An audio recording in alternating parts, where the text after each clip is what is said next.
What's up? It's Coach PR for Vlad TV.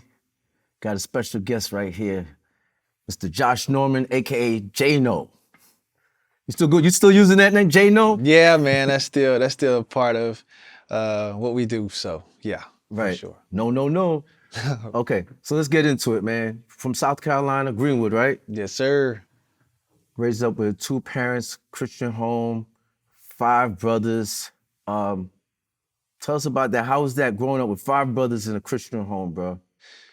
Man, I tell you, it was wild. But I will say this though, it made me who I am today. I will say I think I value their opinions more than anyone else. And it's probably what pushed me to be and excel in the sport that I played for as long as I played it, just because of, how we always grew up and, got at each other a good bit. So it was always high testosterone and competition in the room, and everyone had to have on their best shields for the attack. So, Right, right, but as also, church every Sunday. right. So Even who Wednesdays, we didn't get out of that. even Wednesdays, wow. Yeah, even Wednesdays, man. The service. Our father, he was a pastor, so we made sure we was at the place. He made sure we was at the place to be, and even so much so, scriptures before we even got to have any type of enjoyment or go outside and have any leisure, or even YMCA for that case. So that's what's growing up like in the household with Who us. who was more motivating and more pushing? Was it the parents, Christian parents, or was it your other four brothers? I think it was more so them. My mom really like took us to everything, and dad, he was there to show up when we was at these sporting events. But at the same time, it was more so those guys that we was trying to outdo each other. It was like one here, one there, and just level up Right. in each level. So it was those competitive fires that got us. Your dad, Roy Norman, he was one of two black students that went to an all-white school, and they called him, nigger, threw biscuits at him. Did he like speak to you and instill some things in you to fight some of that stuff that he had to grow and do when he was younger? Nah, he didn't. And it's so crazy that you even say that, because I didn't know that. I'm gonna have to call him after this show and ask him about it. God, We got the dog, info you didn't that's know. crazy. Like he said, he played baseball, but I didn't know all that information. I appreciate that, but no, I just He think did that. go to a North School North Side Middle School, right? Yeah, In Greenwood, Northside right? Middle School. So that's in Greenwood. So yeah, that's different. That's more so on the north side. What's so crazy? I went to that school too. Wow, but you didn't go when it was predominantly white. I You didn't went go when it was predominantly white, but it is kind of like that. It's the north side right. of town. So everybody else, when I grew up, it was like the Brewer was more so the minority black side of the town, where they had it at. But north side was more so the white side of town. But either way, for me, it just, I mean, I grew up in a situation where um, I felt like baseball was the sport for me. Right. It wasn't so much of football. And the crazy thing is, I played that. I had played five sports. I did football, basketball, baseball, ran track, and swam at the YMCA. So Oh, I've done all that stuff. But baseball, the one I thought like I was gonna go in. right. But then when I got to high school, I remember a bit of that, like racism, like happening to the point where, I was better than those other kids, but the white kids, like they had their parents and everybody behind them, and I was Right. just an athlete, so I can play whatever position and still like be the fastest ones around the base, Yeah. inside Yeah. the park home run. That's what they call it, Easy. special. But I saw that I was getting slighted, and it was just me and Chris Floyd was the only black kids on the team, and so I just really fell out of love with it when I saw that, and I just really more so gravitated towards, track, football, and basketball, and I Mm. just left baseball behind, and it was so unfortunate that had to be the case. But that's what it was like growing up. And for me, I literally, I didn't look at it as a crutch though, you know. Right. I looked at it as a building block to like, how can I be successful in something else and not even look at that and take that on with me as I go. Because I have white friends and they're like some of my best friends today. Right. And I grew up with them. I actually stayed over their house sometimes, like Sloan and those guys. I was with them a good bit, and they treated us the same. So it was no different, and I didn't let that experience, ruin anything else for the rest. I'm not a racist, or nor did I feel that way. It's almost like when people say that, there's something wrong with you. You are, but Right, you are right. I don't. But I But you really had your don't. dad that actually experienced that, and for him not to like, throw it to make it a negative situation for you to bring you up and to hate Right. against white people, he made sure when he became a minister, a pastor, he made sure that you were, had to knew how to deal with it. Right. And, there's cultural balances and differences, right? You say like, as a pastor, my father is, he has a flock, right? And some of the sheep are white, like Right. granted, See, yeah. white sheep, and then, you know what I'm saying? There's black sheep, but so all of it is still sheep at the same time. They all, going in there as trying to get a word, trying to get, something that can actually help them in life and receive that. And for me, it's just, I've always been a guy to where like, if somebody is trying to do something against, somebody else's will, like how do you help that person out? I'm Right. always looking to help somebody out, and I'm not really looking if there's like a white guy, black guy, Asian guy, Chinese guy. What does it matter with the color? I feel like what you do for people and who you are as a person inside, that really what truly matters. That's what matters. You It's can a be, fact. and I think Right. the culture differences are that of white parents don't do things what black parents would do, and so forth, so on. Those things are like differences, but at the end of the day, like, if I cut you open, you cut me open, guess what? We're gonna bleed red. It's the red. No matter what. So like, what does it matter from that standpoint? Fact. Okay, so you said that you play basketball. You have five brothers. You had a starting five. I mean, four other brothers. You had a Yeah, starting five it right there. was. I know you had a name for you guys. What you called your brothers? Oh, five strong, five Five strong. strong. Yeah, man, it was five strong. Cause like the bond was so tight, man. It was so tight, and the fact that we just literally grew up together in one household. And Keenan's our half brother. He came every now and then, but like it was just so strong that nobody really can break it. Like, or even kind of even growing up when our brothers had girlfriends or whatever, they had to get the whole test. They went through the Right. whole Yeah. kind of, Yeah. Yeah. navigation system of that. And if one didn't really feel them, then it's almost like she's out of the equation. She's out of Kind here. of. You got to pass the brother test, the five strong test. So I had a pass. And for us, it was just like one of those. And now that we got older and got families, it's kind of like, it's still there, but it's probably not as strong as it used to be. And so therefore, those building blocks are there for us to, we got a home business that we do together. So it's kind of Right. cool to see that. Right. That's good. So at 11 years old, did your parents separated? Yeah. It was actually when I was 12. Yeah, going on 12. Yeah, 11. They But separated. your dad still played a significant part in your life, you guys' lives, right? Still was there, still made sure you guys were doing what you had to do because you were young. Absolutely. He still was there. He still was a part of us and a part of the family in every sense of the way. It's just disagreements that they had. And for me, I looked at it as, all right, I didn't see anything else different from it. I think my brothers, they had a little bit there for them. But for me, I just, I was just so focused and driven. And I got to thank God for that, because I literally wanted to be somewhere, and I wasn't gonna let, separation and whatever the case may be stop me from, my destiny. And I truly believe that they are still gonna be like, they were still a part of my life. Nothing is still gonna gonna be part of your life regardless. change from the situation. We just living in two different places. And I get it, and I understand like adults things, and I understood it, at a younger age than I probably would have had liked to. Right. But at the same time, like, I couldn't, wallow or be stuck in that position, or else I wouldn't have been able to get to the next. Right. And since he was gone, was this a time, because I seen reading your the notes, that you grew up in a trailer. Yeah. It was at double-sided trailer, like this is part of me being, ignorant, like hearing like a black person being from the city, so this projects, right? Now you hear Yeah. somebody black growing up in a trailer, it's like that happens, you know what I mean? So how was that experience though for you, at that time? That was You had a luxury trailer. It was two-sided trailer, bro.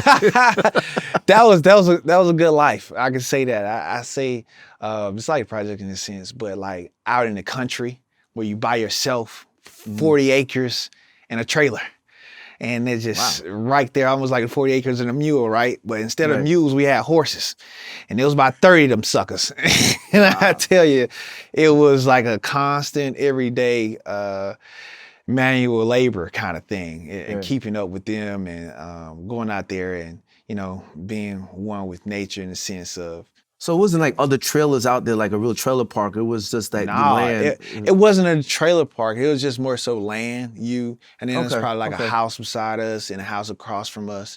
And then they had like Redbud Lane where you go up the street, and then they have like a couple houses they just put out there. It's almost like, if you want land, you get land, right? And then they like take a trailer and you just drop it out there on top of that land. That's kind of how it wasn't that bad. You had the country life. Nah, I did have a country like, so like for me, it's the best of both worlds, man. Like I enjoyed like the freshness of being out there. I enjoyed like the moment. And crazy thing, there was no bored moments because I was with my brothers. So they made it what it was. We always had some activity or something going on. And I remember we had a station wagon. So we was really like, my mom piled us all up in the station wagon. We used to go to the events. Because at this time now she's doing everything. She's doing a lot by herself, raising you guys, practically. Well, so like we was together when we was in the trailer though. So my dad and my mom was still together when we was in the trailer. So that was like that on Highway 25 South. So that whole thing of growing up, and I remember we had to walk from the trailer all the way to the bus stop. That was probably like 2 or 3 football fields of a walk every morning that we had to go there. And I remember that, and we just waiting there for the bus. Bus would circle around. It was like bus 12. And just remembering all those things. We even had, our yard was so big, it's almost like a football field. So I remember when it snowed, this was one of my memories. It was probably like, the snow was probably like, I don't know, somewhere probably like 2 feet of snow. In South Carolina? And South Carolina. Wow. Back then. It was like, that was 2 feet of snow. So I remember like, me and my brothers, we saw that and it was like, oh yeah, it's time. So we all just got together, got a bunch of socks and got like a big coats and everything and bundled up. Just went out there to the front yard. And we seen John Madden on TV and everything and how the boys used to play football in snow. Yeah. So we got all our stuff, and in football, we had an all-time quarterback. It was 2 against 2. And we just went out there and got at each other in the snow. Snow in South Carolina. In South Carolina. That doesn't even sound right. Like snow, 2 feet of snow in South Carolina. Nah, okay, so it was real. It was real. It was real. You attended Greenwood High School. Mm-hmm. Started playing football in Greenwood? Yeah, so attended Greenwood High School. I started playing ball before that, but yeah, it just graduated to the high school level. I was, 12th grade. I ended up, like I said, I didn't play baseball, so I was just playing football and running track primarily. And so for me, that was like the things that I knew I was going to go in. And track was just something that helped me out and develop my speed and develop my takeoffs and stuff and my win as well for football. Because I did the 400 and the 400 hurdles. And if anybody know anything about 400 hurdles, that's a horse trailer race. That'll get it up out of you. So that was my endurance. And then, I played both sides of the ball. In high school, I played strong safety and I played wide receiver. So, and then kickoff return, all those things. And I ended up being a recruit for Georgia, University of Georgia. But long story short, going to Coast Carolina down with my brother. So that was was that with your older brother? That was with my older brother, Mario. He was 1 year older than me. That's the one I competed with all the time. All the time. all Now, the at this time. time you're going to high school, did you, was your mom still taking you in the station wagon? Was it Nah, still? nah, that station wagon, it kind of hit the ditch back in the day. Kind of ran off the road into a ditch, and we had some cracked eggs on us, kind of Yeah, thing. yeah. The station wagon's in the ditch. But I want to ask why I asked about the station wagons, because I read somewhere where your second oldest brother, Orlando, said that your mom's was actually like scraping pennies, like to, to, was that true? Like it was that tough on her? Was this during high school? Um, I probably was because I think he was going to college. I think he was going to college, North Carolina A&T or whatever the case may be. And maybe that took place. I know she had a big old penny jar. That thing was huge. It's And like, that was for the gas. So she was using that for gas. huge. I So mean, was that for the station wagon? Or was that for the new car? it was, I don't know, cause station wagon, it was wrecked. So station wagon happened when I was probably like, I mean, we had that thing up until I was like 6 or 7 maybe. Oh, okay, okay. Yeah, So so way it was before that. gone by Okay. then. By the time then, like they traded in. I remember like 1995, she ended up getting the Chrysler. It's Mm. like the van, like that was a thing back then, like a Chrysler van, like The you soccer had that. mom van? There you go. Like we was in that thing, piled up. Yeah. Remember it like yesterday, but like I kind of think that was the case in a sense. That happened, and I kind of remember that. So I saw that, and for me, it just put me in a place where, yeah, I'm gonna get a scholarship. So I worked my tail off to do that, and so crazy that the scholarship, it was between me and another guy, Bird at that time, and they thought I wasn't gonna make the SAT score, and so they gave it to him instead, Wow. and so I ended up making the score. So I was SOL, as they say. And I sat down Wow. there and I looked and I was like, okay, well, shoot.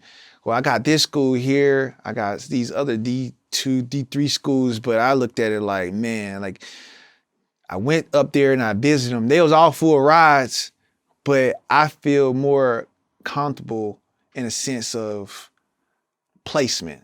So I got to be Mm. somewhere where I feel like I can be able to thrive. Like, and so I just went down there with my brother at the beach and just like lived on his couch for a little bit and went to take classes over at Georgetown Tech for a little bit and worked at a mental health technician at a hospital. So I did that Right. for a while. And because I seen how the whole setup, I wouldn't want nobody to pay for my school.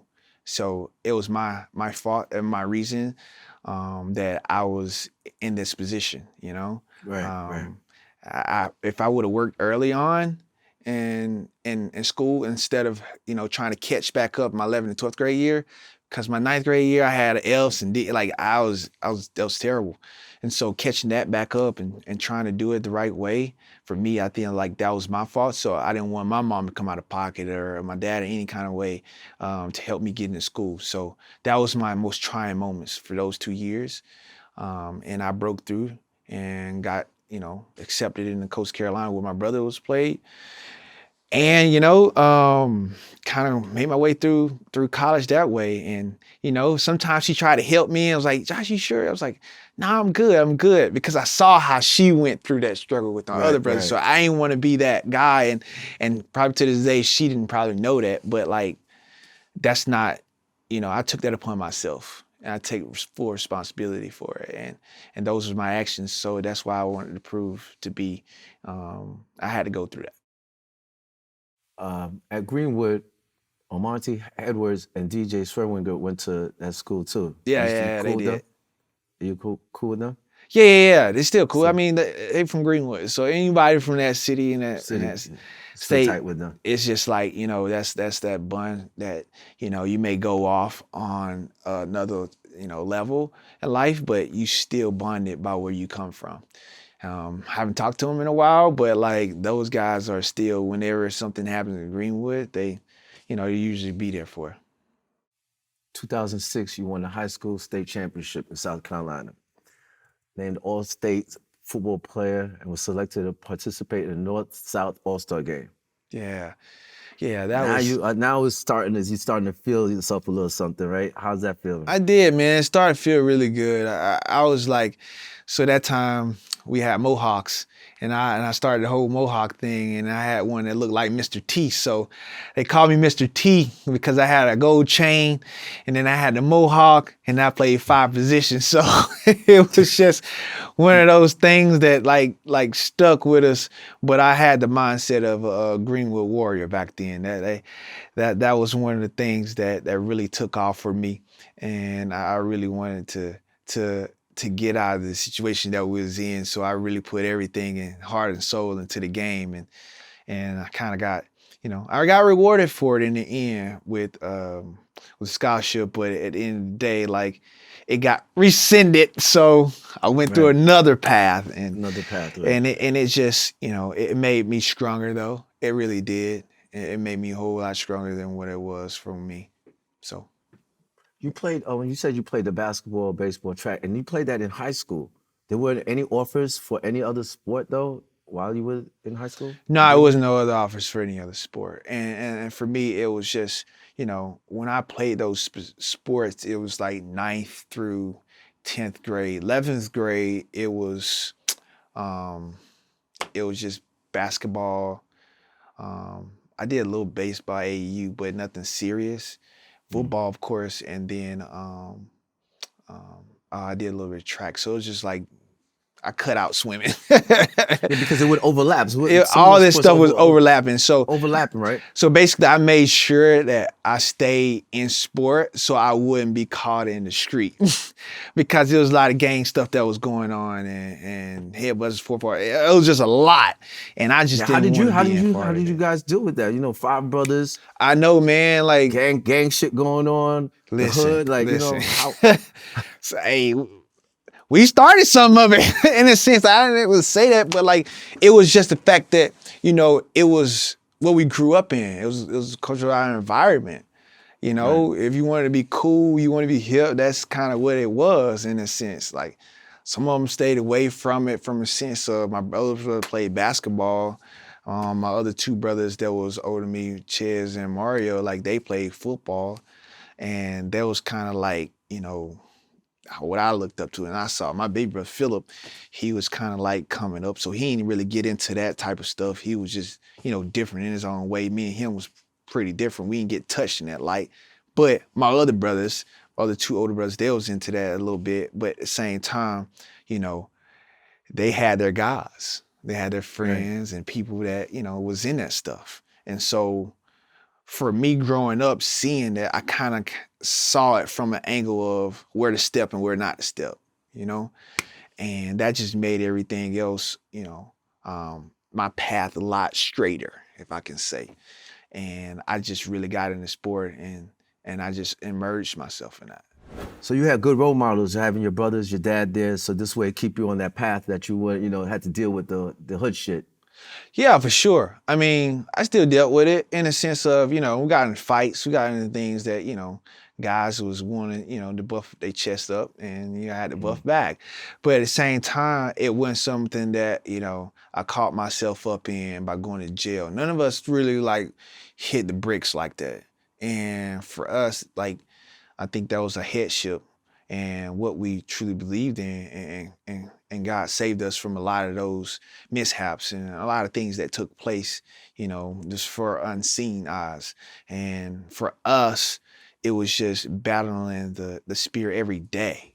Something was happening every day. And even sometimes, so much so for me, I got so involved and heavy in the game that, you know, our house was like, I don't even know if I had to put in an example, somewhere probably like half a mile, half a mile to under a mile, a little bit under a mile Mhm. from, I'll just say a mile from our high school. And so Okay. on Fridays, it's almost like game days or whatever the case may be. I will walk that with a stick every Friday, to go to the high school. And I will walk from school and walk to home.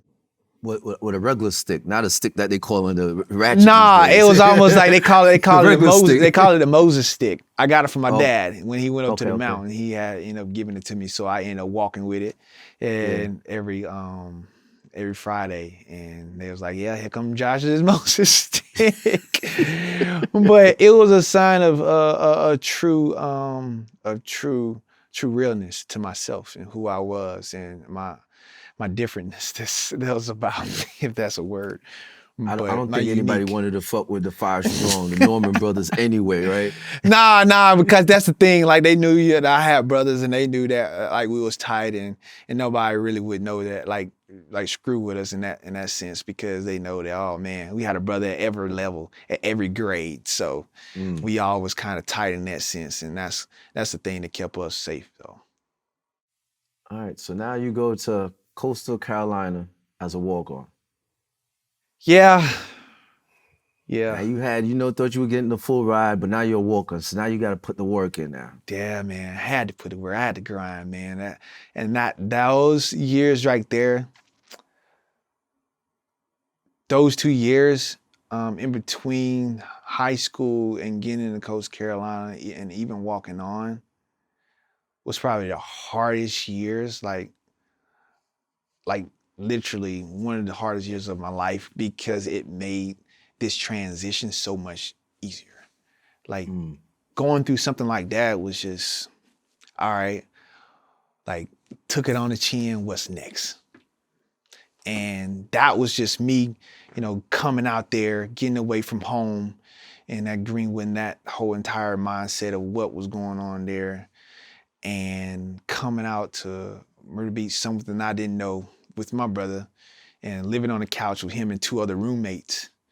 And for a whole like year in the sense of a semester to a year and, going out there, getting a job as a mental health technician with him and another one of his roommates, Big Les Rice, and just literally going through the way, learning the way again through on my own now. I was in a Camry, a green Camry. All the door handles was broke off of it, so you couldn't really get in there. I had to have a key to just try to open it. Living on the couch, and I remember in the parking lot, timing myself in 40s, running down the street at night, just timing myself. I remember even crying sometimes doing it. And one night they ended up going on a trip. The team went on a trip, and I still was, taking classes at Ori Georgetown Tech and going through it, everything there. And I ended up forgetting my key. So my brother had it, the extra one, but he was gone on a trip with the team. And so I was locked out. And so I just had to stay in the car. I slept in the car for like 2 days, almost 3 days until he got back because I didn't have a key to get in. So that was kind of crazy. Oh, it's not like you had to sleep in the car because this was life. No, you just left your key. Nah, it was like the situation though, because I stayed on the couch too, so I didn't have the keys and I couldn't get into it with the property manager or anything. So I just was like, dang, sometimes that would happen. And I would stay in the car and it was just like, okay, this is the way of life, but that's just where I'm at right now. But I knew I wasn't gonna be there forever. This was just a trial. This was just a test for me to go through. So that built mental, strength for me to now when I'm walking on, I'm coming out here and I'm seeing these guys that's playing at Coastal. I'm like, that's just a walk in the park. It's nothing. And when I got there, finally showed up and arrived, Coach Washington, he was my recruiting coordinator. He came there and I literally thought I was going to be in safeties with him and my brother because that's what I played in high school. Then they was like, we're going to switch your position. I was like, what? I was hot. I was heated by it. And so it's like you can play corner. And corner, when that position, it really don't get much action like a strong safety do. You are in the mix. You are in all the action. Right, and so, absolutely. And so at corner, you're just out there, picking weeds, I call it. Yeah, you get tried every now and then, and they just stop messing with you, and it's just whatever. And so I really had that about myself. I went to switch position, and I played it easily. And so I remember so that's what I was gonna do. I call it, when I'm out there, I'm cutting grass. So I knew this was going to be my spot. And so I just worked at it, and I worked at it super hard to the point where, like, even after practice, I got more practice in, and the lights would kind of come off, and the janitorial was like, "Hey, look, field's closed." I'm like, "To who?" Time to go. And you're like, nah. Like, nah, man, I call it, I'm going to cut some grass. So, you know how you cutting grass with a lawnmower? Like, Right, yeah. I got my cleats and I'm cutting So grass I'm with cutting my grass feet. with my cleats. Yes, sir. So I would do that, and I would be so entrenched in that situation. And I remember, like, going into my sophomore season. This is a funny story. So I came into my office, coach's office, and I'm still on walk-on. So I'm still paying, right? And still taking aid, financial aid and stuff. And I'm like, all right, so I'm here. I did everything you guys asked me to do. You know, I got my grades where I needed to be. I got everything that you wanted me to do for football wise. Like, so what is it? And he was like, well, you know, you gotta talk to coach. So I was like, you know what? Whatever. I let that go. I didn't even bother it anymore. So I went and played my freshman year. My brother got hurt. I think he was going into the draft that year. He ended up getting hurt. And so I ended up coming in after him, made my first career interception, went over to him, saw him with the towel over his head, gave him the ball and everything. Wow. I was just like, was that your first game? Was it the first that was game? my first game, North Carolina A&T. A&T, right. Yeah. He got hurt that game, and it was so And crazy. then after that, that's when you started. You had, like, I think, what, 7 starts after that? Yeah, 12 it games? was because, like, he was playing with Whitman. He was a All-American. He was a academic All-American, and so I ended up coming in for him. And then so at one time it was me and my brother on the same field. That Wow, was that's so dope. crazy. And yeah, and I had that whole entire spirit about me that I just wanted to be better than him and Yeah. compete. And he still probably had the competing. same feeling too. I can't let him be better He than did. me. It was just so crazy, man. And like, my ceiling, I just felt like I was hitting strides. And so I played the rest of the year out and I let things be. And so at that time, I was in dramatic arts too. So I majored in dramatic arts. I picked a major. And I didn't think that, like, I would be really that good, but, like, that was the only class that I got an A in. Was dramatic Wow. arts. So I like, oh shoot, I know this is what I'm gonna do. And it was like, it was me. Because it was so easy. I feel like I just come there and like play somebody else as a role. Like, I do that in Yeah. football. So it's just like, it made sense to me. And I kind of clicked it with the instructor, Robin Russell. And so I felt like we was going in that direction. So I was doing plays and short films and stuff, like, at night while I was still, like, practicing during the day. And so they end up switching it. And they have practices at night now. And Wow. then, so therefore, I couldn't really do the shows anymore. Okay. So I had to make a choice where either it's going to be the shows or it's going to be football. But see, I'm a walk-on, so it's just like, well, shoot, I ain't giving you no money, so, like, you got to make a decision. So I came into the office one day. I had on some Georgia shorts because they knew the story about Georgia and how they took the guy. I was like, shoot, if I'm a walk-on here at Coast Carolina, hell, I might well be a walk-on at Georgia where the lights are bigger, you know? And so I looked at that as, like, they's like, why are you walking here with Georgia shorts? I was like, well, y'all not paying me, so what am I here for? You know, I literally did that. So that next day, I got a call from my head coach, like, Josh, we want you to come up here. It was like Coach Bennett. And so the one that did the whole cats and, like, meow and stuff like that, you ever remember that one? That segment he did from ESPN where he came on, he was talking about the cats and the dogs. Oh, yeah. That was kind of a little bit of myself. That was me, but but so he called me into his office and we was talking. And so I was like, look at the desk. And I looked at the desk and he was like, look at that. I pulled a paper and it was like my name on it. And I looked down and I read, like, oh shoot, it's a full ride. Oh, Full ride scholarship. Full ride scholarship. So he was like, yeah, so didn't I say we was gonna take care of your son? And I was like, yeah, you did say that. And I was like, okay, so what you think? I said, Coach, let me get back with you a little bit. I'll come back to this. I stepped outside. I started to think, like I really did. I started thinking about, like, man, like I'm giving up this acting stuff to come in here and do this. So I was just like putting all that together. And I said to myself, like, this is Division I AA. Like, how many people come from here, like, and make it to the pros instead of Division I? How many come from there? Like, and I started to like self-evaluate, like, yeah, it almost like the Matrix, like the red or the blue pill, right? Red pill, I know if I stayed here, this thing would be super hard. Like, we wouldn't get much like looks on TV or whatever the case may be. But if you stood out, like out of the whole pool, like they will come. And then the blue pill, like I could have walked on, went to Georgia, got a full ride the next year, played the year and went and got first round, all of that stuff. And it would have been a story written, right? But like, I didn't come in this in a blue pill easy way.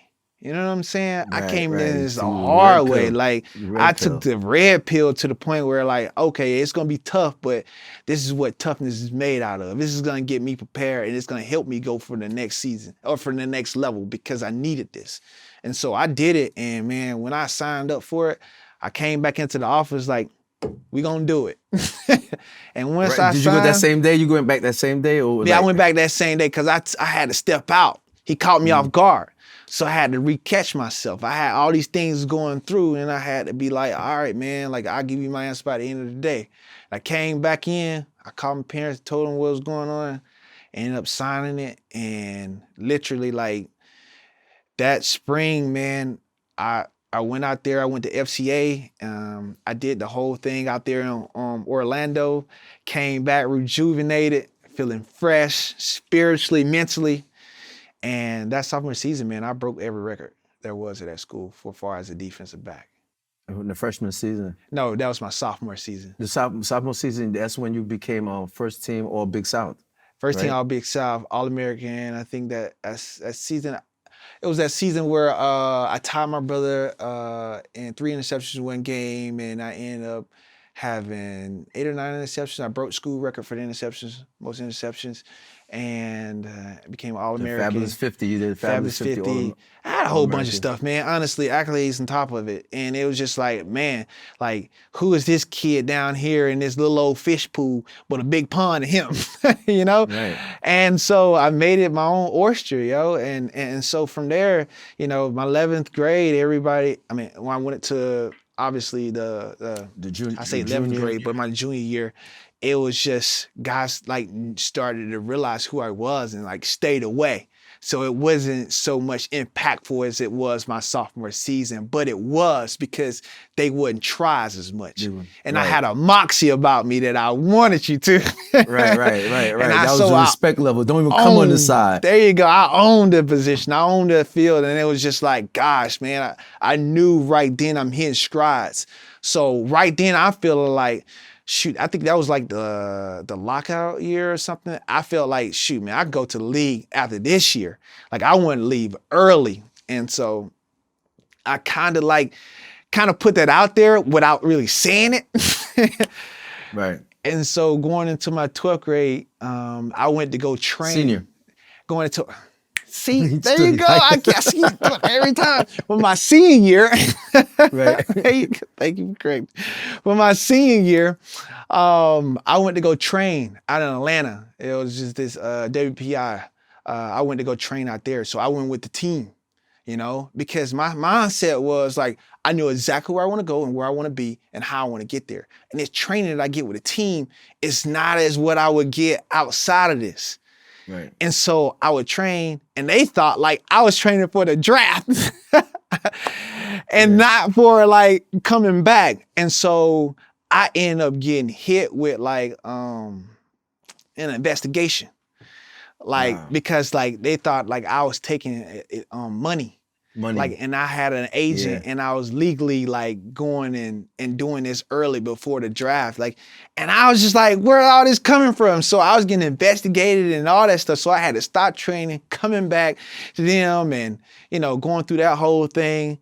And my dad had to come on site for that, and I went through a whole like NCAA arbitration. It Wow. was so much that was going on to the point where I almost missed the 12th grade, the senior season of Right. the whole thing. And so that all happened, and then I just, you know what, screw it. I just came back in the fold, and like me and coach kind of like reconciled like what we had going on.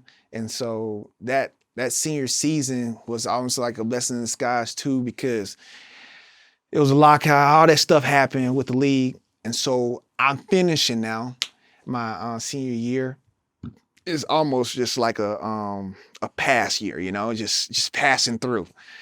And I But they didn't called you the Dark Knight. So how you pass through being nicknamed the Dark Knight, I bro? wasn't nicknamed that yet though. That wasn't in your senior year? That wasn't my senior year. That Oh, wasn't my okay. senior year. So my senior year was just like I just went through that whole setup, and like I ended up finishing. And so I went to go train at Parisi's out in New Jersey. So I got an agent right after the season was over, went and trained out there in New Jersey, and really didn't even finish through school. And so I left early. I left like during that next semester, and went to go, thought I was gonna, well, went to the draft.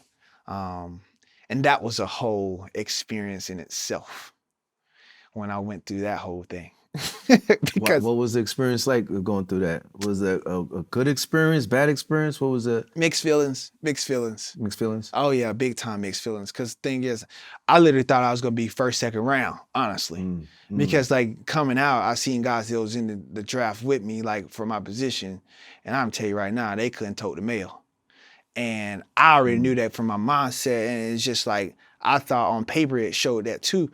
But then again, I mean, I'm not really a good tester either. So my attributes come from me actually being out there live when the bullets start flying.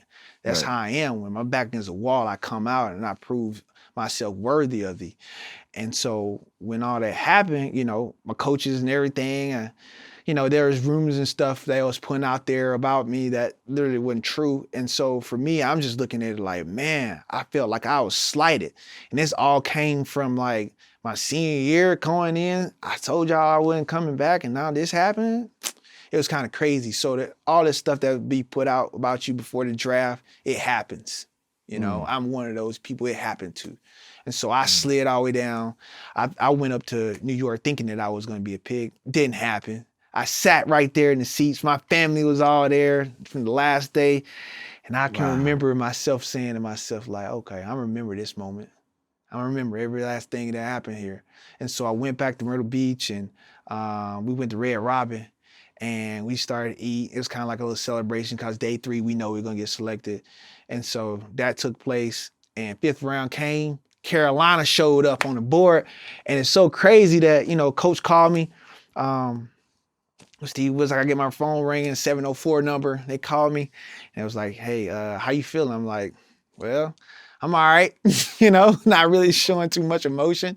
That was the coach that called you? Yeah, Was yeah. that Coach Coach Wilkes, Rivera? Steve Wilkes.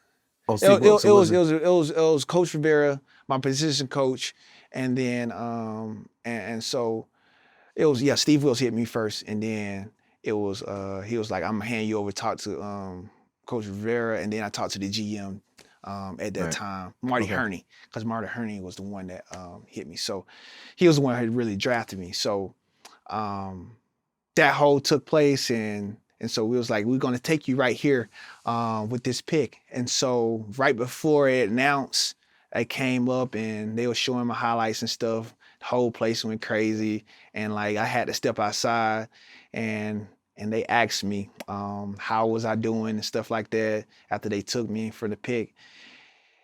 And I told them, and because they asked me, am I excited? I was like, nah, I'm not really excited. I'm not excited at all. I'm pissed, if anything, to be sliding all the way down here, but it's okay, because I'm making Right. back up. You know, I'm making Right. back up. Like, I'm so happy you took me, but at the same time, I'm pissed off. And so that's understand what you're gonna get. And you're gonna get a Hmm. hornet's nest.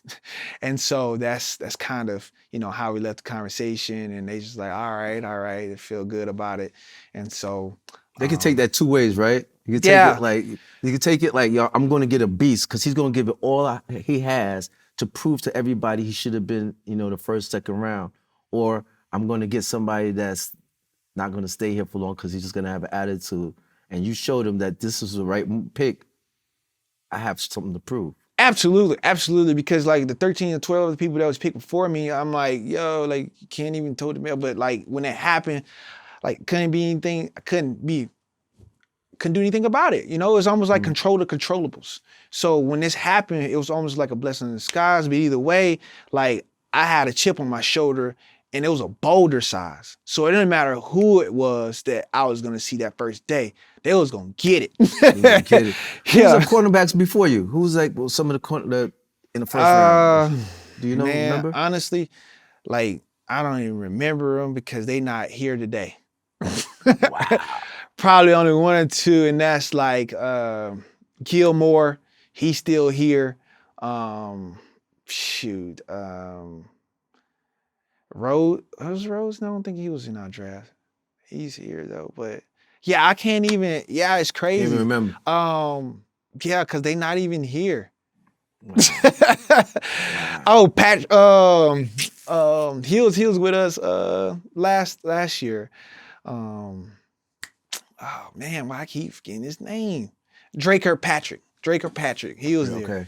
And so it was those guys, man. That was that year, 2012. So, but hey, like I said, it's something that took place, and for me, it made stronger. So when I first got there, now we talking about Carolina. When I first got to training camp, whew, boy, it was something. It was something. I seen Steve Smith, he seen me. And boy, it was just like two alpha males smelling each other. Wait a minute. Did you guys have a scuffle at training camp? I'm trying to remember this now. Like, I think it was a scuffle, right? Yeah, it was. It was a scuffle. Yeah. It was a scuffle. Because Steve Smith, though, he's Nah, because it was just like this, like, young kid, sensation freshman, like, coming in here, like, boasting and bragging and boisterous and, got all this like moxie about him, just think he's the stuff. So like in one practice, I ended up picking off Cam 5 times and literally they wrote about that and like let that be the Herald News for the camp. And after that, like me seeing Steve and he was like, oh, well, we're going to show you something, Rook, if you think you like that. And I was like, well, shoot, I ain't going nowhere. So what we going to do?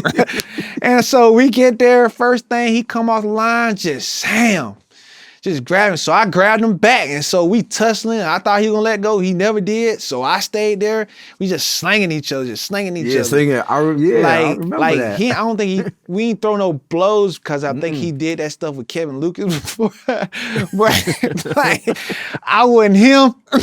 And I was going to show him, bro, like, you got the right one.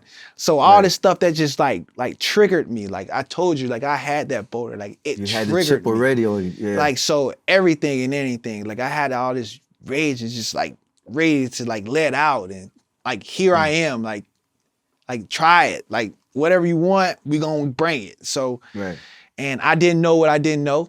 I was green. I was green as they come. But I knew I had something in me that like if it was developed the way it should be and it's developed right, that it could take off into something much more. And so, that's kind of how I came into the league in a sense. Now that you're a rookie, you signed this $2.3 million deal. How did it feel like when you join the NFL, everything that you've been through? And did you sign this deal in your rookie year, right? Yeah, that was my rookie year. How did that feel right there? Now you in there now, bro. Yeah, I'm in that speed. Went from sleeping on the couch to 2.3 million. Yeah, it was a big boost, right? Big jump. And that's why I was talking about those levels, right? And I jumped up to that level, and I feel like it was through that moment, in the couch moment, to where I truly felt that I burst through that next echelon of what I've always wanted in my life and my drive. And I truly believe that you put out good in the world, you're going to get good back. And that was the manifestation of who I was in my faith. It held me to that. And so my words was true. and it came true, and it was just me in that light. And when I like signed the deal, it was just like, man, like what the world we just entered into, because there's no going back to the ramen noodle days. Right. You know what I mean? Like Right. we in the steak now. We in the, filet mignon, like the A5 Japanese Wagyu type stuff, Right. That's different. And it just hit me into the point where like I'm always gonna have those humble beginnings because I know where I come from, but I'm not gonna get too much outside of myself to where I'm not humbled. And so I just became something of, man, I got my first check and it was just like $10,000. I didn't know what to do with it. I literally just looked at it and it was like, man, now I truly can Wow. go in the store and get what I want. Wow. Like I had it in my hand, and it Yeah. didn't hit me until probably after that year that like I'm okay. I'm all right. Like I'm fine.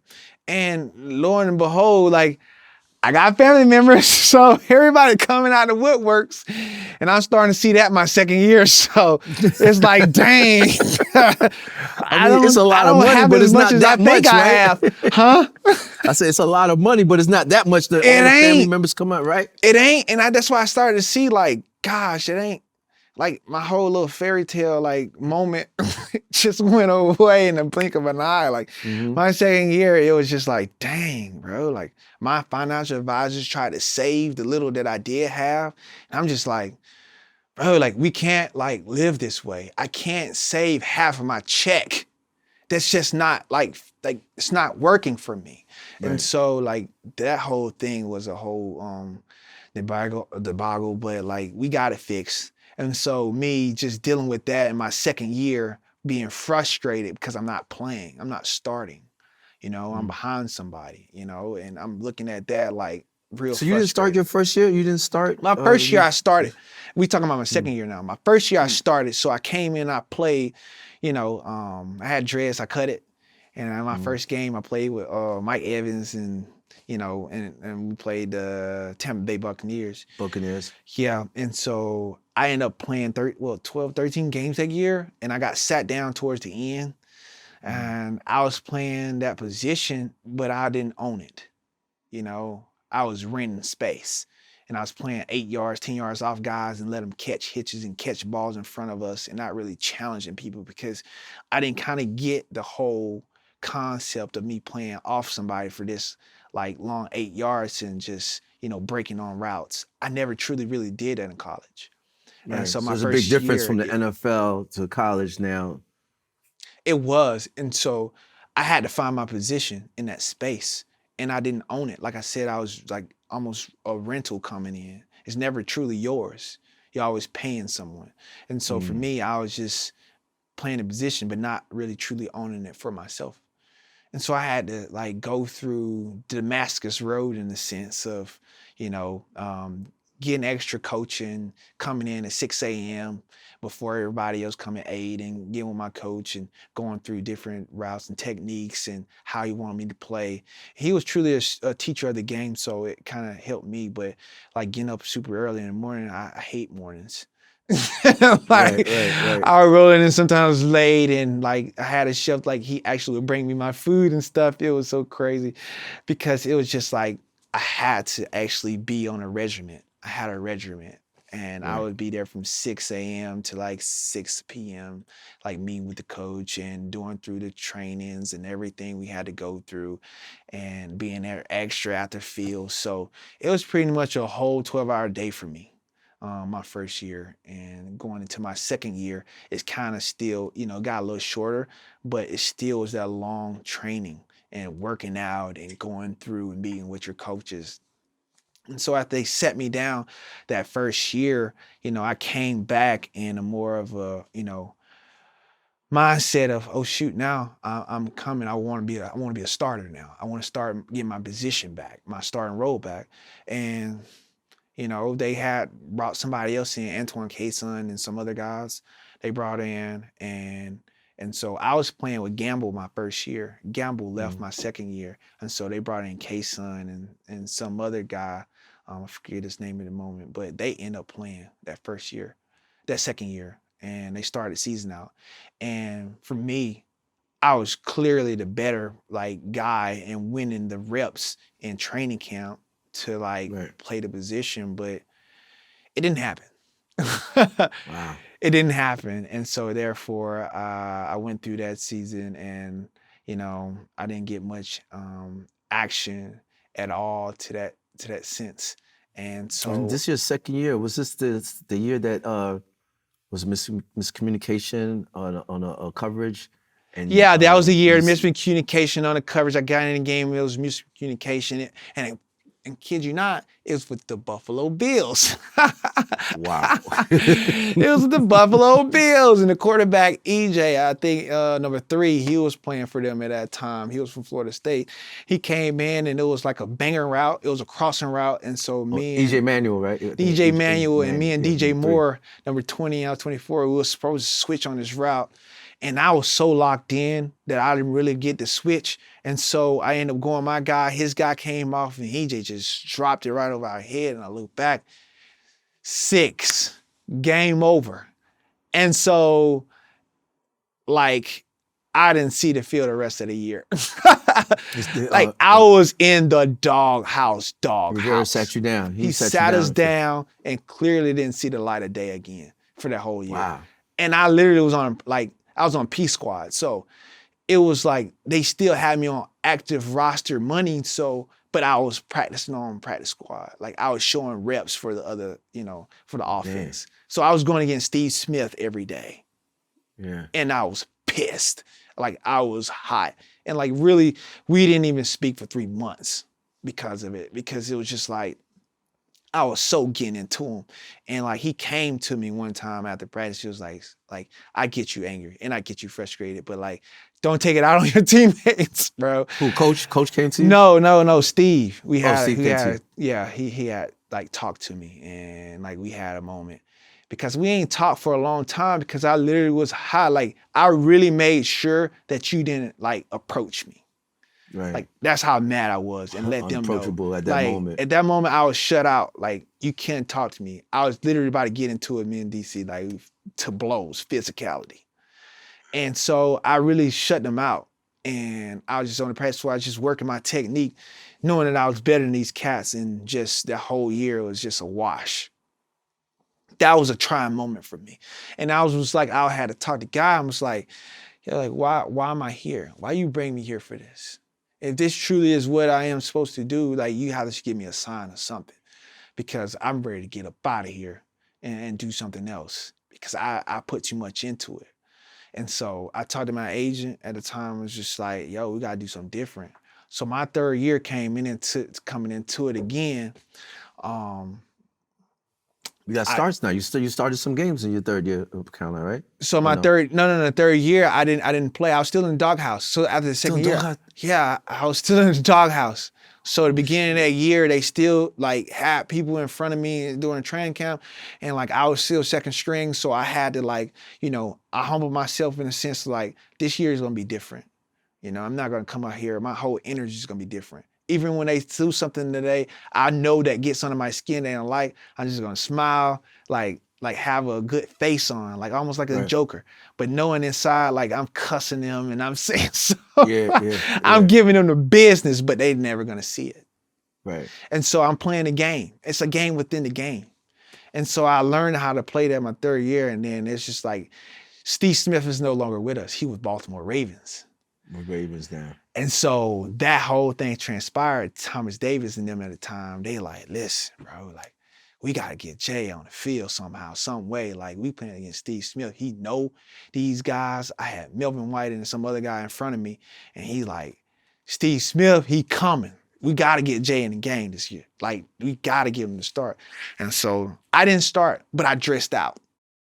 Okay. I didn't start, but I dressed out. I still in Coach Doghouse. And so Steve Smith came out and did his thing. He racked up like 150, almost 150 yards in the first half. 2 touchdowns. Wow. Like, got the game blow wide open. And so me coming in, Coach talked to me at halftime, was like, hey, we got to get you in this ring. We got to get you in. We got to get you in the game. And so for me, He's like, you get in and don't come out. So Right. that right there, it set in, and literally I got in the game, and me and Steve, he looked at me, I looked at him, and we got at it. And I You think locked he in. ended up like, he played that third quarter, and then at beginning of the fourth quarter, he got out.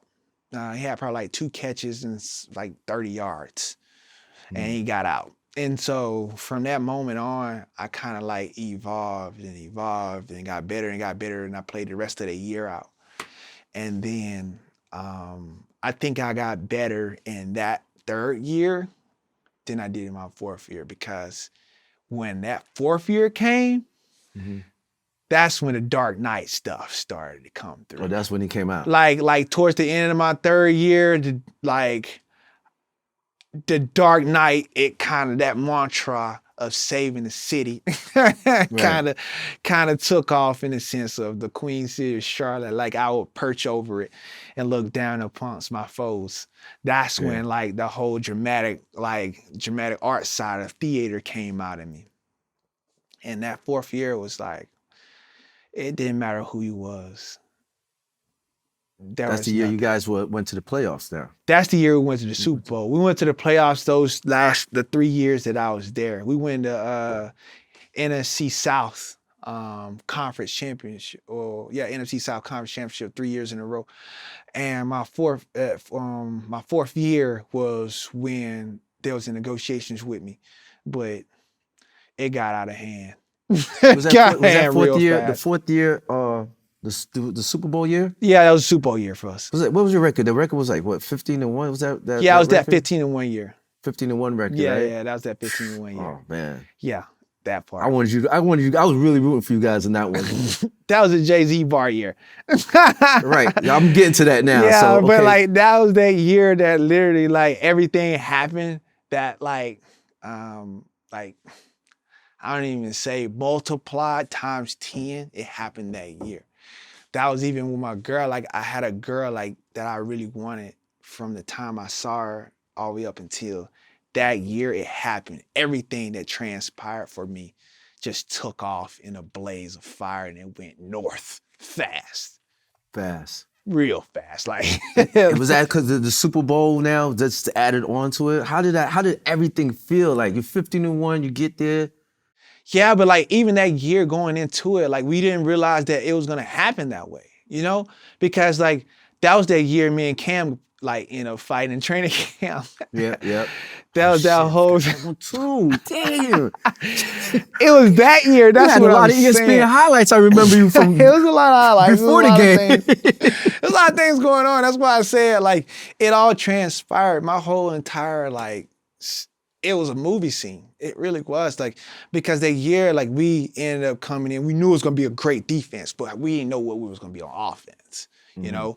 And so we ended up having that moment where in practice, like, Cam just was like torching us one day, and like, it wasn't really torching us. We just wasn't playing up to what we normally would do. We just basically rolled up out of bed and showed up. Right. We didn't brush our teeth. We didn't wash our face. We just went out there early and just showed up. And so when that happened, he was yelling and all this, how Cam, he boisterous, like, and like hitting us. And like, hold on, wait a minute. Like, yeah, check ourselves. We are the number one defense in the league. Like, let us go back and do this. So let us brush our teeth and wash our face and get us together, And so when that happened, like, Thomas Davis, Luke Kuechly, these guys like looked at each other, and like, even Kurt Coleman looked at each other, and Roman, Harper, and like, yo, let's get our stuff together. Let's get our shit together. So we did. We buckled up. I came in the slot, and Cam, I ended up going against Philly, and so he ran a route. I undercutted it, and I saw it kind of the whole way. Cam threw it because he was getting pressure up front, and so I ended up picking it off, got it, ran all the way back. Cam coming by, I stiff on him in the face, and like literally went to the end zone, slammed the ball. It was like, all right, now what? And so as soon as I turned around, shoot, big 6'5" in my face, like, yo, listen, I see you score, but don't be throwing it, don't put your hand in my face again like that. I'm looking at him like, bro, who you talking to? Like, I had a flashback. So we basically like at each other's face. And so I grabbed his face mask and like, I pulled him down to my level. And so he grabbed me. And then I ended up hip tossing him. And that's probably where you saw his helmet coming off. His whole offensive lineman came and bomb rushed me. I'm looking at my guys like, what's up? And so Coach brought us up. It's our quarterback. I don't care, bro. At that time, like, I didn't even see anything. I just saw red, bro. Like, it just took me back. And so, like, we talked about it at the end of the day in the showers. And so, like, I get it. Like, we're going to get at each other, but that's going to make us better. That's going to make us compete. That's going to make us worthy of, like, the chance of actually fighting for a championship. And so that year, bro, the first 4 games, like, we went on a tangent. Bro, I think we had like 4 picks in those 4 games and 2 tuds. Like, it was just something crazy. And for me, it was just my evolution and evolving in the game. And not only that I rented space, but now I own it. Right. I made the position my own, and I ended up doing a bail technique that I ended up perfecting to a point where you didn't think I was in cover 3 or man, because it ran together so well, and we was a quarters team, so it just played into our strengths by trapping, and I just ended up going into it with the defense, and now coaches writing in scripts for me in the defense for order for me to make a play, and so I'm end up saying myself, now I'm the number 1 guy on the squad with Luke and Thomas and all these guys. I'm a part of that group. KK and Kwan and Short and like Charles Davis and freaking, we even had the Kraken out that more. It was crazy. So it was just, we rose up to that, you know, to that talent level. And for us, we went on, and that whole year we was unbeaten. That whole game in New York was crazy. But is that when you saw Odell, when you went against Odell, was that the same year? Yeah, that was the same year. That was the same year. Okay, now you got Jay-Z rapping about you the same year, right? That's why I said a year was a firestorm, bro. How did you feel about that with the Jay-Z when he rapped about you? That didn't happen until after that year. After the season? After that season was a wrap. That was in the summer. So Odell came first before that. Yeah. You and Odell going at it. He hit you, he gets us, I think, a 1-game suspension. Yeah. Do you guys ever had, was it like any tension, real beef, or was it just like, oh, you didn't like each other? Was it just like on the field and off the field you were, you know, dancing buddies because he's a dancer, like, you know what I mean? No, man, that was a real thing. Like, it was real. Like, it was what it was like looked like at least for me from this standpoint. But it was media though. It was so media driven. Like, they hyped that thing up like it was popcorn getting popped in the microwave, bro. It was just crazy.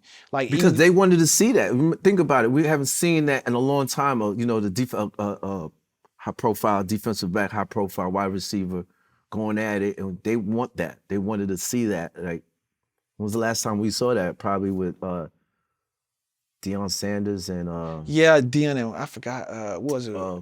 It wasn't Michael. A guy from Falcons. What's his name? Who's married to Left Eye. Yeah, I seen you were wailing on him too. Yeah, right. So Andre Rison. That's who it was. Andre Rison, right, okay. Right. So they want to see that. Like, so what happened with you guys? Like, you know. It was like I said, it was something out of a movie script. It was. They knew us as, you know, Dark Knight. And he played the whole Joker mantra and right. And he had the gloves and the face of it and all. And we was coming to Gotham.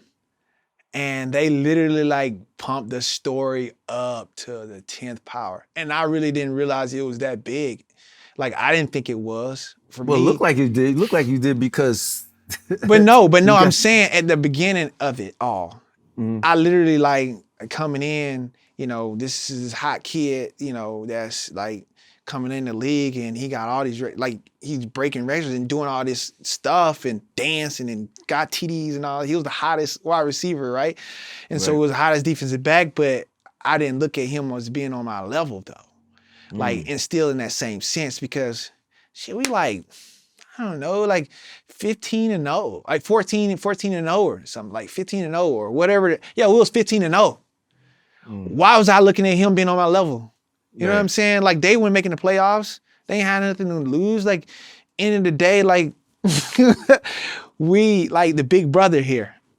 Right. You know, everything you want from us. Yeah. You know what I'm saying? Like, you gotta take it from me. You know, and it's like, almost like early on, like, we just rolled up out of bed. We knew it was gonna steamroll you before we even like got on the field, because our hardest competition was us against us in practice. Right. It wasn't you. You know what I'm saying? So that's why I said that. And it's no disrespect. It's just my standpoint at that moment in time. At that time. And so when we got into the game, bro, like we always have a bat on the field, right? Because like we hitting home runs. That's our whole like thing before we come out. And so like we had a bat and they literally thought we was aiming it at them. During the pregame. It was so much cameras. You would thought it was like a Super Bowl, how it all was happening. And like they brought the story in to the point where like, this is Gotham, that's Joker, and it's Batman. Who is gonna win the game? Who's gonna win the battle? It wasn't even so much about the game, it was about the battle. It was about you and Odell. And like, I just came out, did my try, and we saw them, they whole wide receiver crew, saw each other. Right when the first snap, bam, smashed each other face to face. And I guess, long story short, that they had called him names and some other slurs that clearly I didn't have anything to do with, but my other guys was there. And so I'm like, all right, shoot, we all with it then. Yeah. And so that first play happened and it went on and on and on. And so first, like for me, I'm like, bro, this is crazy. Like, you're not even trying to play the game. You're trying to come at me. Like you got under his skin. I get it, but like, I didn't think I was going to be that much under this man's skin. But like, it was just so much that we went all the way throughout the whole thing. And it was that one time he just came and wailed off at me and I lost it. I completely lost it. And then towards the end when he scored, it was just like me and him, and I knew that double move was coming. He hit me. He kind of pushed off a bit. I thought I was gonna get the call, never did. He turned around, caught it, and like he went all the way around. And I'm like, that's the first play you get and came the last one. And bro, I'm telling you, he let it be known. That's when Cam came back and we drove down the field and we won the game. But I was truly exhausted after that game. It took a lot out of me. Out of you. Because you had man. Extra energy against him, against the game. mean, I had a concussion. Like, I was on the sideline. My guys were trying to hold me back. And, like, from that moment, and Luke came to me and told me after he watched the film, like, bro, I'm sorry. I didn't know he did all that. And I was just like, bro, it was crazy. Like, it was like a cage match. And I'm probably not going to get into all the logistics because I'm probably going to tell the story again one day. But, like, it was so chaotic to the point where I got in the locker room, I like fell down because I was exhausted. Wow. I was truly exhausted. And like, far as every year after that, seeing him was like seeing this game was gonna be that smash mouth game. Yeah, and like so on, I saw him outside of it, and like, you know, I at first, you know, I didn't know how to take it because I told him exactly what I said I was gonna do if I saw him. And then I kind of moved past it. But then again, like today, we're in a whole better space than we were at that moment in time. At that moment. Yeah, man. Like he see me, I see him, competitor, we dap up. Like, it's cool. We had a moment. Like, he graduated from that. Even on the field, he was like, matured. Yeah, man, he matured a lot. You guys matured a lot. Absolutely, man. We went to a different space. And I think that's something that we always have with each other in a moment of time. But like, he's definitely a superior competitor. Like, far as like his talents, he's a superior athlete. So you can't take that away from him at all. Well, Warren Sapp sat down with Vlad. And Warren Sapp said he didn't think that Odell was great. He's a great wide receiver. How do you feel about that? What do you think about that? I think he's a superior athlete. I think like he can do a lot of things that people just can't do. And that's just the genetics or just him just being who he is. I think that, you know, for him, I think his injury like held him from a sense of that, and along with some of the other things that transpired. But like, as far as him catching the ball and doing what he's able to do after he catch it is it's quite an awe moment, you know, to Right. see like a guy like that. But I enjoy playing him because I know him quite well. You know quite well now. Yeah, I know him quite well, so so I know what he loves to do, and he know it. He gets me to it sometimes, and it's just, you know, those games. It's just like me and Julio's. Like we know each other a good bit to where like we play each other, and we're gonna give us, you know, the best competition. And I can say that he's one of those guys that give you that. But now he got certain routes he loves, and I love it it. is. Yeah, that double move is vicious. He got certain routes that he loves, and I know them, so it's just like, bro, you cannot run this route here. I know it's coming. But he get cats, and that's just what he live off of. It's bread and butter, Right. and it's just like, he's still doing it today, and they won a championship. And it's just, Yeah, he got his ring. He got his ring for what we did, and it's so crazy that we played each other right there.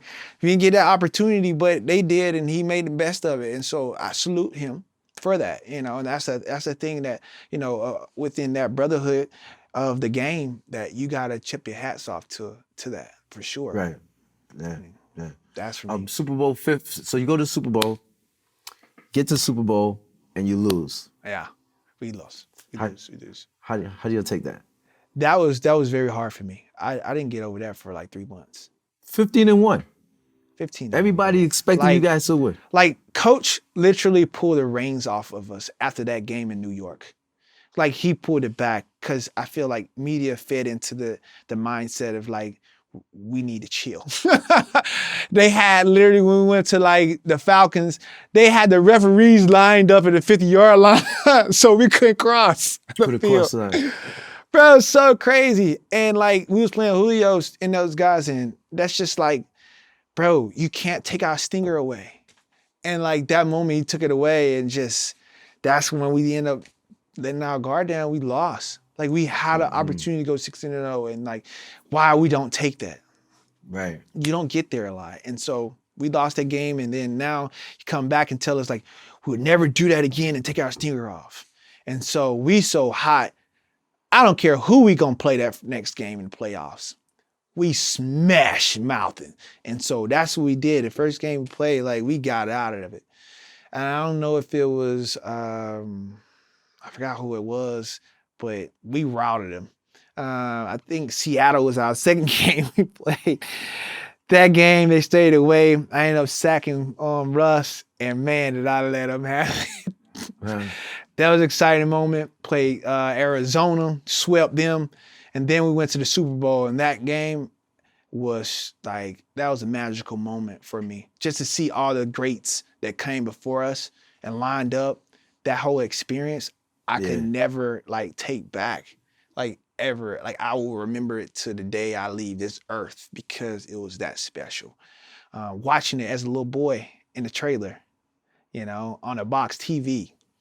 Right. Seeing the Super Bowl, John Madden coming on announcing it, and one of our favorite players just playing in it, and seeing that like as our our legs crossed, and like, now I'm actually here in the moment of that. In the moment. You can't ask for anything better. From that 2 feet of snow in South Carolina. 2 feet of snow in South Carolina to Santa Clara in the greatest game, Super Bowl 50.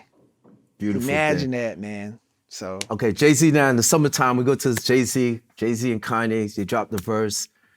That's what, 2016, right? Yeah, that's 2000. That's 2016. Life is good. Life is good. You get your name on a rap record. Like, you signed a $75 million deal to become one of the highest paid cornerback.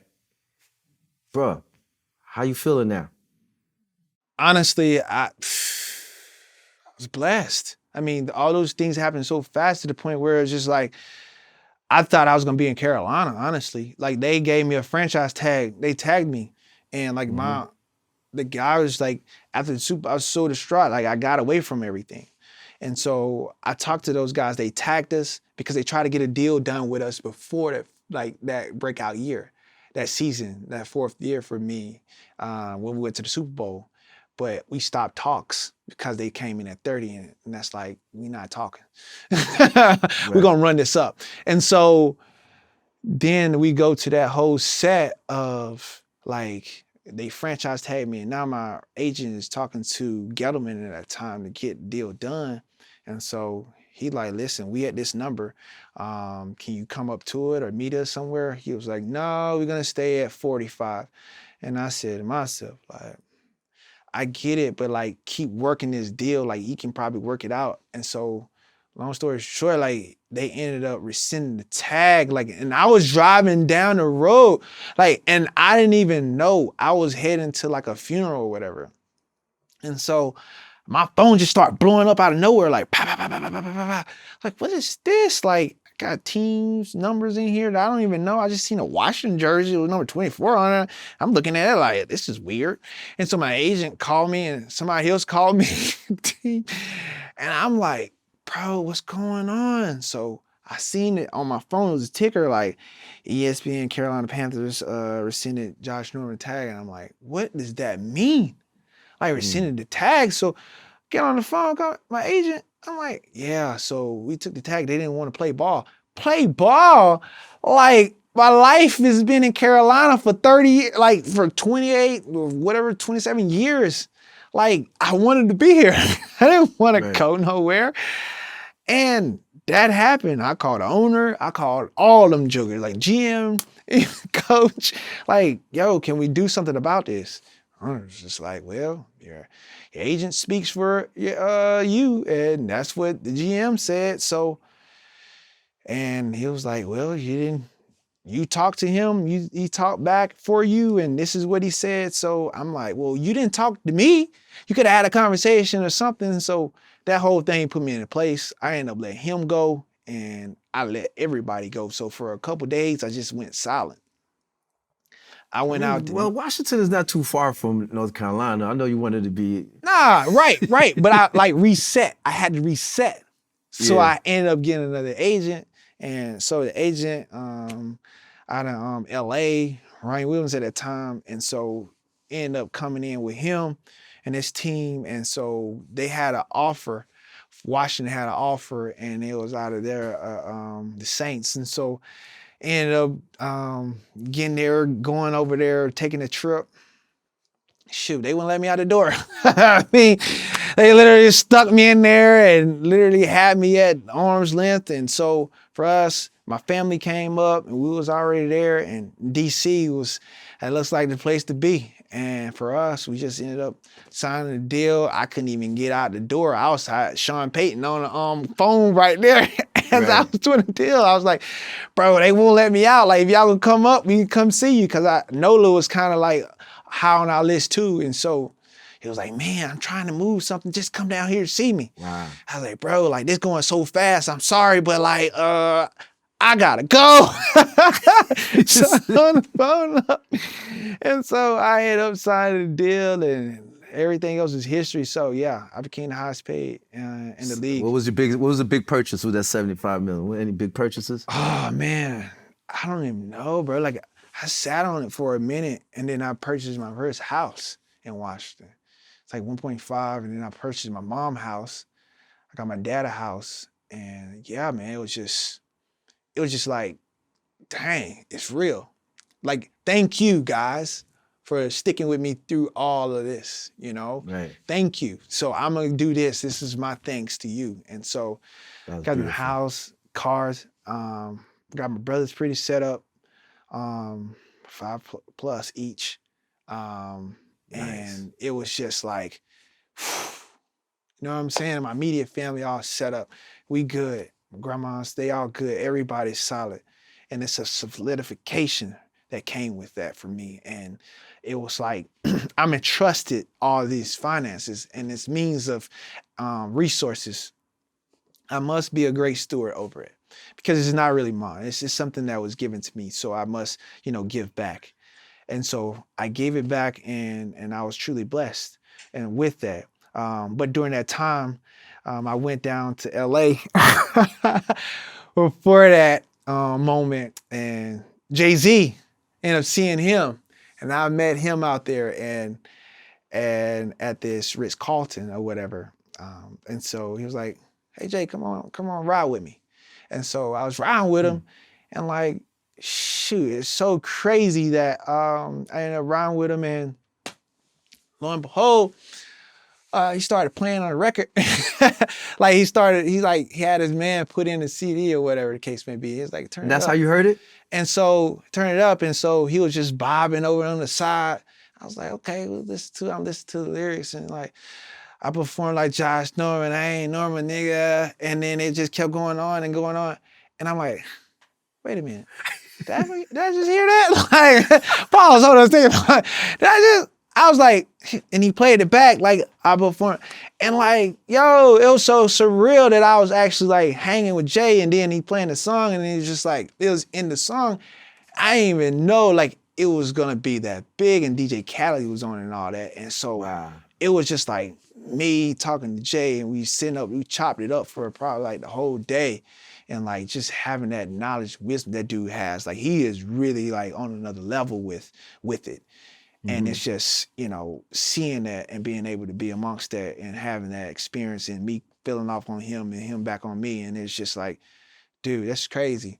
And I didn't know that song was gonna actually play. I'm like, should I sign off on this somewhere? That was a hit. And so that happened, and like I heard it when it came out, and people just hit me up about it. I'm like, I already heard it, so I tried to be like humble about it. I ain't want to be braggadocious or take that to the next level, because I ain't that type of dude. But like, I appreciated him for it, and it was just one of those things that I feel like he wanted me to come into his Rock Nation group. Oh, you didn't sign with Rock. He tried to get you. I couldn't do it. I was like, bro, if you was running, I'm with you. But like, you got somebody else, and I really didn't rock with him in that time. But it's cool. Pecos and those guys are so cool. They still cool today. I still like, keep up with them, and salutes to them cats. But it's just, I decided to do something different, man. But they my guys though. That's dope. So Jay-Z's loving you. You didn't go with Rock Nation. Now, all of a sudden, you dancing with the stars though, bro. Like, how did that happen?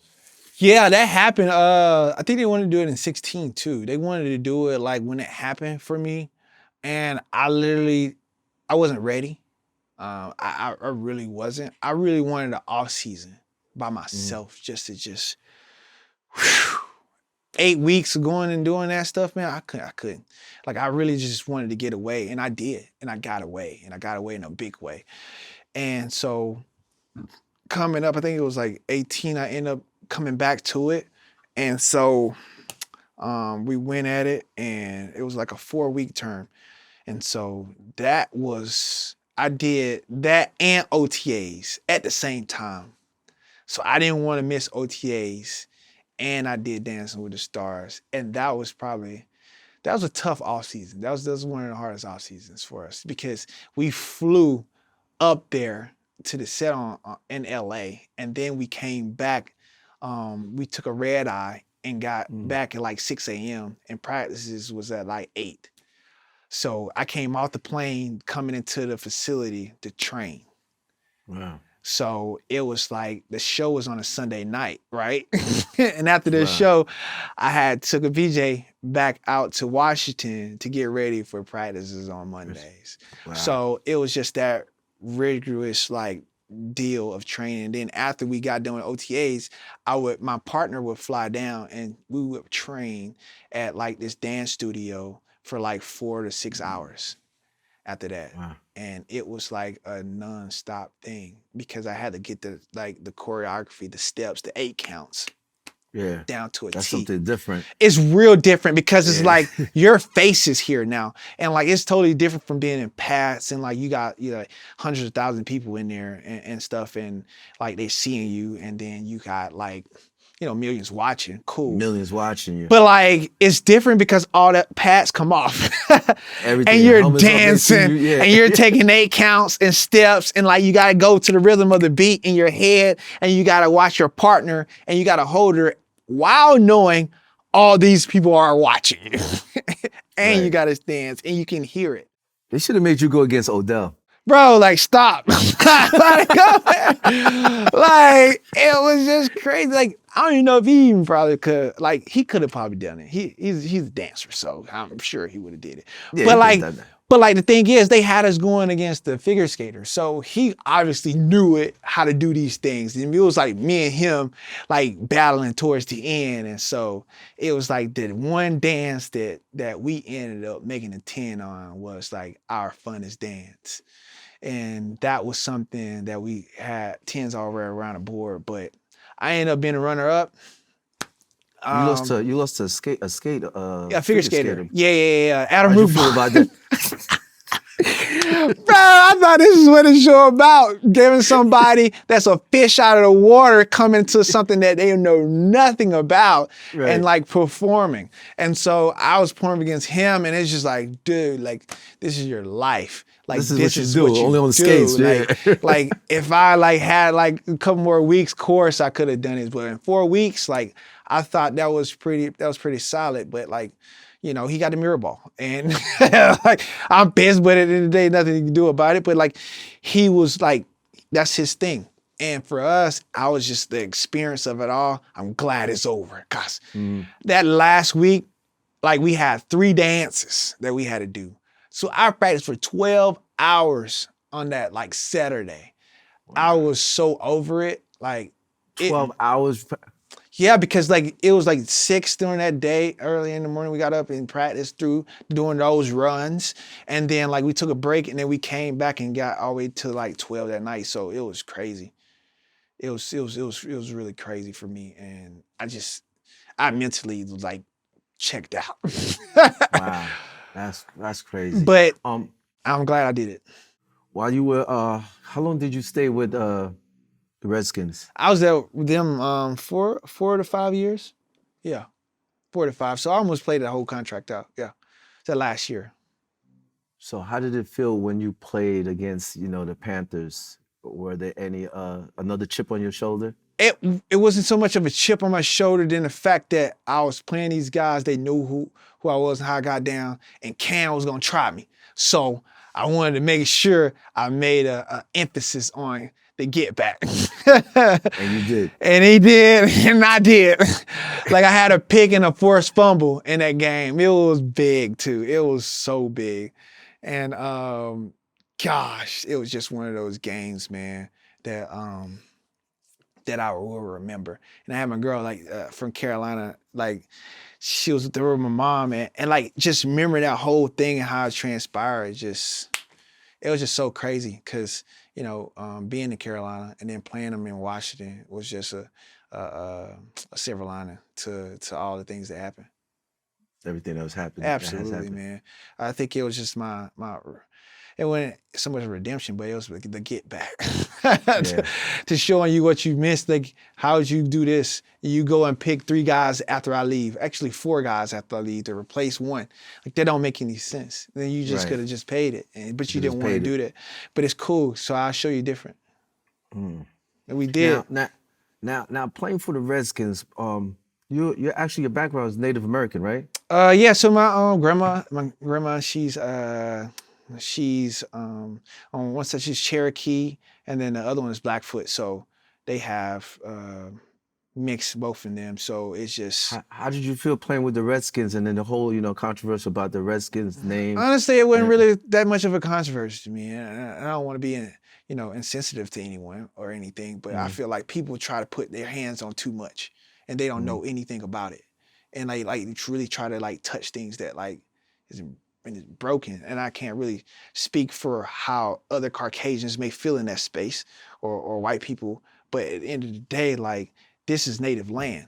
This was native land before we even came here.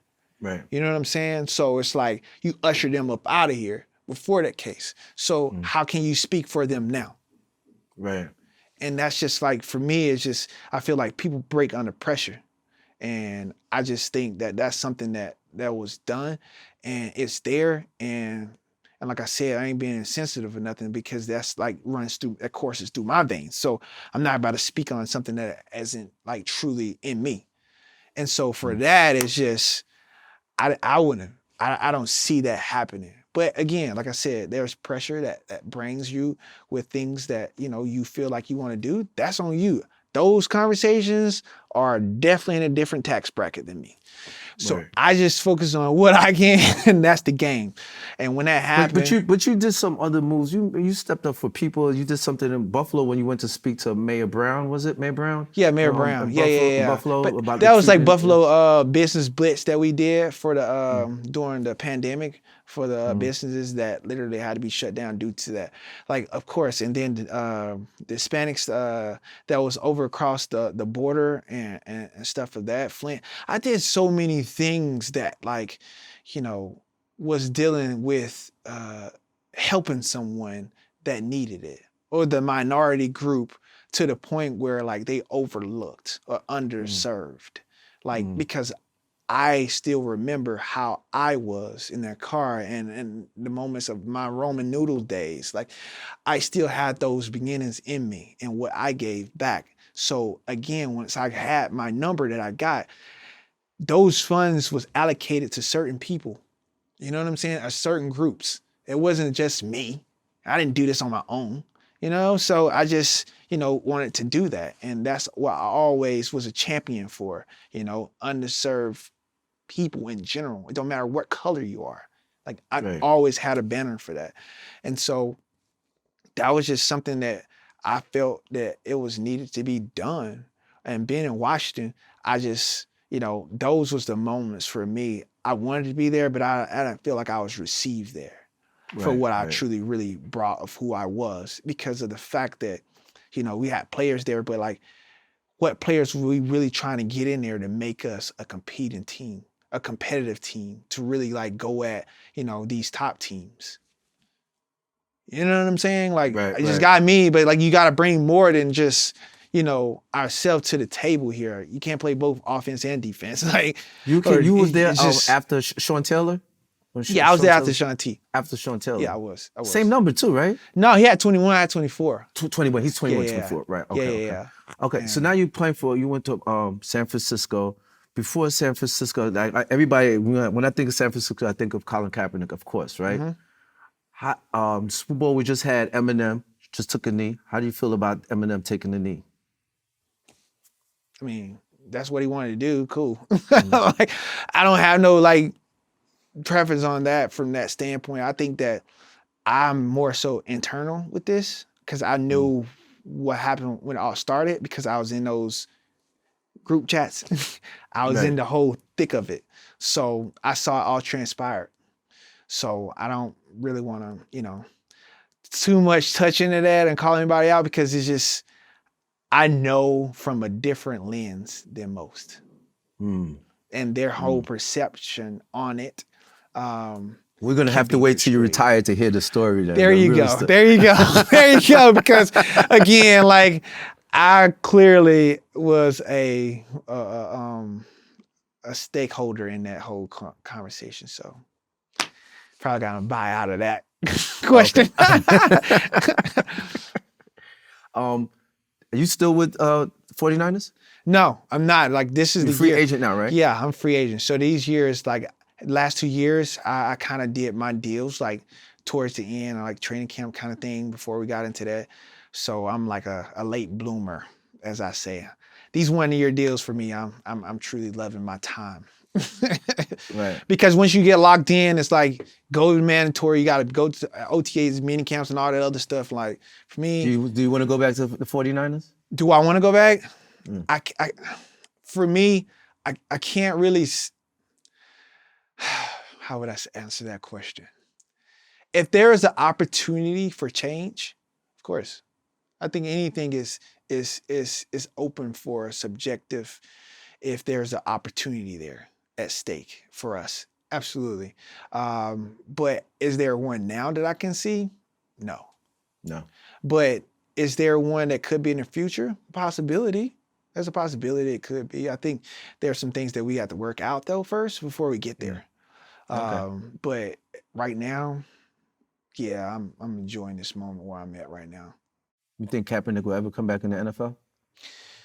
Um, what's so crazy to say? Yeah, I'll be telling myself a lie just because you probably want to hear a yeah, but I don't see it. I feel like I'll take this, right? Say for instance, you own a business. Just walk with me for a moment. You own a business and you have an employee, and your employee finds something that he doesn't like and deem unnecessary. And so he decides to, for whatever reason, go away and not want to show up or not want to come. And he looks at you and say, this is the reason why I'm not showing up to work and I don't want to do this. And it's something that have detrimental to him. So he chose that he wants to take a step out of that. And now, only that is detrimental, he's not getting it. So he wants to sue you as well as your employee. So you go through that court and litigation and you get whatever the case may be through all of that. Okay, X, y'all done. All right, y'all going your separate ways.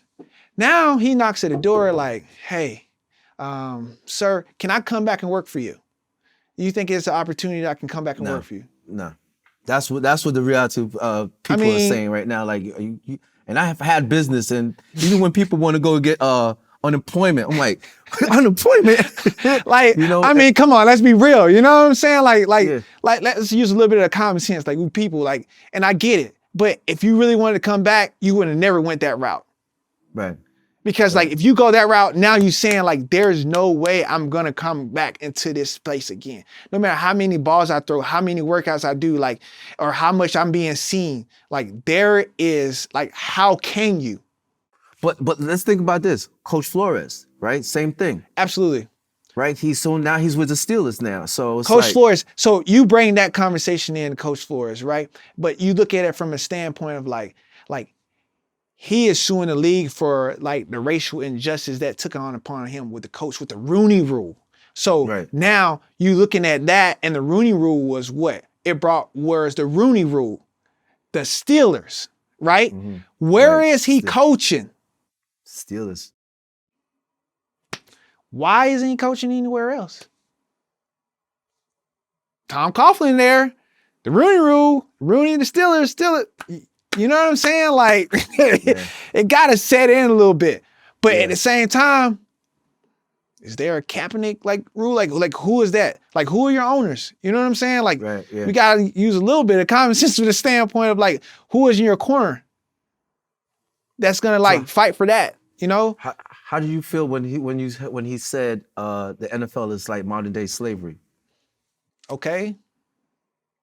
I mean, is it? It could be, could not be.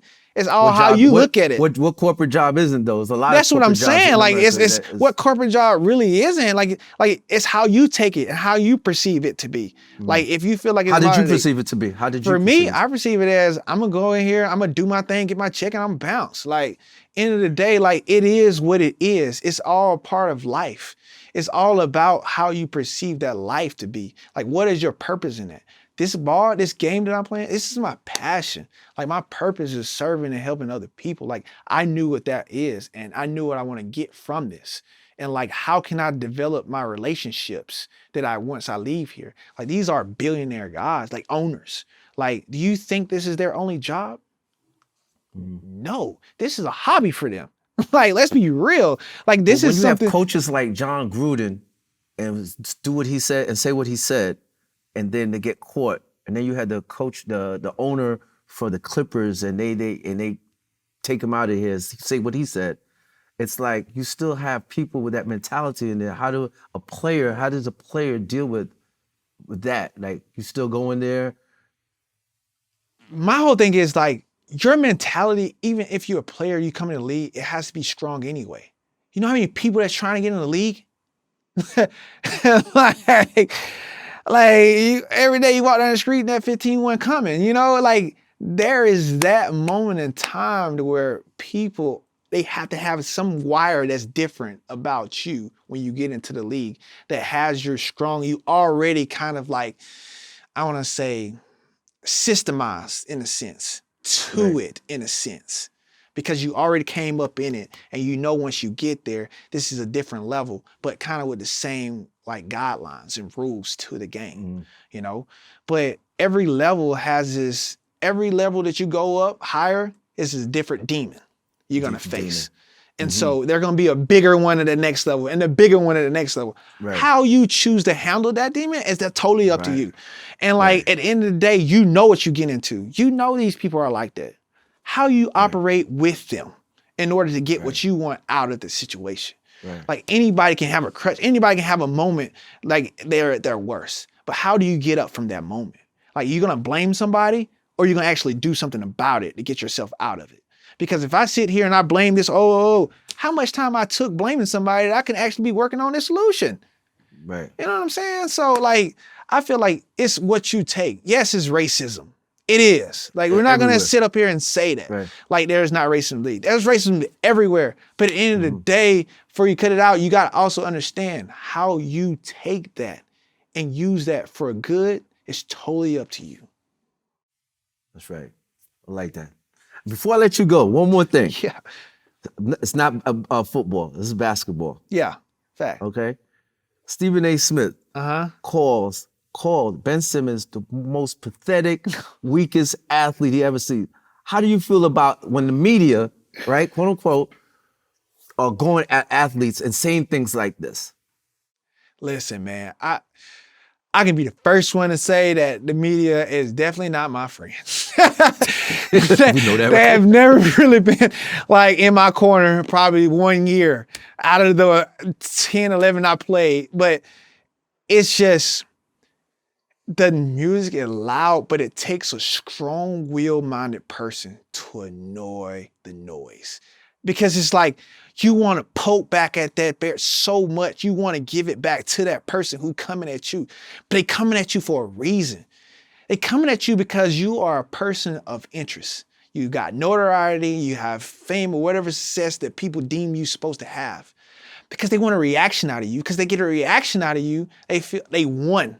Because now you're talking back to them. Normally you wouldn't have a conversation at a street light if you really was. You know what I'm saying? So now that gives them credit and gives them a sense of, oh, wow, I got a reaction out of one of these stars now. I can say something. Bro, like, I feel we do too much of that than like being about what it truly really is. Like, the guy can play. Like, let him alone. He does a thing. But like, again, us as humans, like, we want a reaction. We want that from the other guy. It's like a banner. It's no fun when one rabbit got a gun.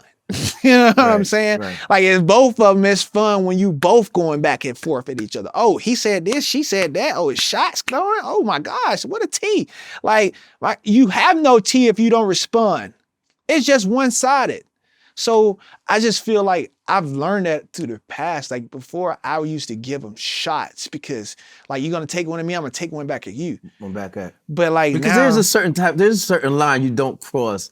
You know, I mean, calling somebody out the name of, if you want to say they that's scared or whatever, but call them pathetic and weak, like. Yeah, that's different though. You know what I'm saying? That's like, you know, now you get, I see the part where you talk about personal. Now you're getting personal to a point where like, now it's like, sir, we're going to have to see each other. You know what I'm saying?